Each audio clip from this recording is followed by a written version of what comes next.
Hello viewers, Bangla health টিপসে আপনাদের সবাইকে স্বাগত।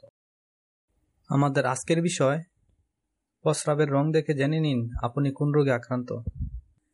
ইদানিং কোনো কারণে ডাক্তারের কাছে গেলেই অন্যান্য অনেক পরীক্ষা নিরীক্ষার সাথে ডাক্তার কিন্তু আপনাকে প্রস্রাব বা ইউরিন টেস্টও দিয়ে থাকেন। এটি কিন্তু অযথা নয়, বরং অনেক বেশি গুরুত্বপূর্ণ।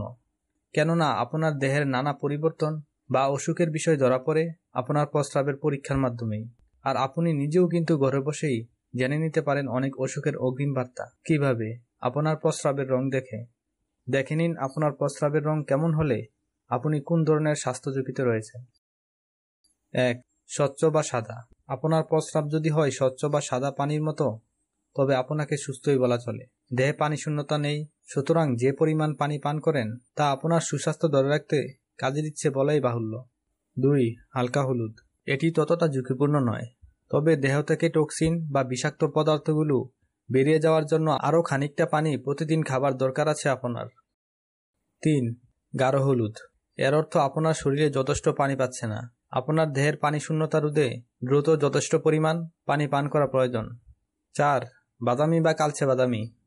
আপনার প্রস্রাবের রং যদি হয় বাদামি বা কালচে বাদামি রঙের, তাহলে বুঝতে হবে আপনি হয়তো লিভারের রোগে আক্রান্ত, অথবা চরম মাত্রায় পানি শূন্যতাও এর একটি কারণ হতে পারে। দ্রুত ডাক্তার দেখান। 5. গোলাপি বা লালচে। আপনি যদি সাম্প্রতিক জাম বা বীজ জাতীয় ফল না খেয়ে থাকেন, তাহলে বুঝতে হবে আপনার প্রস্রাবের সাথে রক্ত যাচ্ছে। এর নানা কারণ থাকতে পারে, যেমন কিডনি সমস্যা, মূত্রনালীর সমস্যা, টিউমার বা প্রস্টেটের সমস্যা। 6. ফেনাযুক্ত প্রস্রাব। সাধারণত কিডনি সমস্যার কারণে ফেনাযুক্ত প্রস্রাব হতে থাকে। এটি যদি নিয়মিত হয় তাহলে ডাক্তারের পরামর্শ নিন। প্রস্রাবের রং দেখে মূলত আপনার দেহের পানির ভারসাম্য বুঝতে পারবেন। তবে যদি এতে কোনো অস্বাভাবিক কিছু দেখে থাকেন, তবে অবহেলা না করে ডাক্তারের পরামর্শ নিন। সুস্থ থাকুন। স্বাস্থ্য সংক্রান্ত সকল প্রকার আপডেট তথ্য পেতে চ্যানেলটি অবশ্যই সাবস্ক্রাইব, লাইক, কমেন্টস এবং শেয়ার করতে ভুলবেন না।